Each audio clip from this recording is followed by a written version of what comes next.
Okay guys, so when you upload your video on YouTube, so there will be some problems like people cannot view your video. So there will be a lock icon will be shown there. So I'm going to show you how to fix this one. Step number one, you go to the YouTube app and then you click on the icon which is in the upper left right corner, and then go to YouTube Studio. So if you don't have YouTube Studio, you can get it from Play Store or any app store.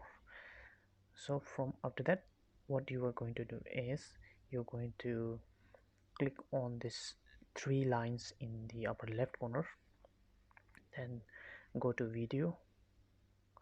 So as you can see in my first video, there's a small lock icon, so that means no one can view this one unless I view.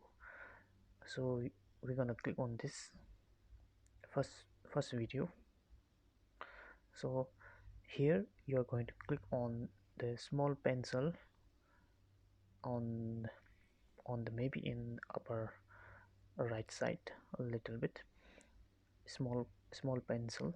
You click on this and then you go down and then you click on the lock icon which is written private, and change this one to public.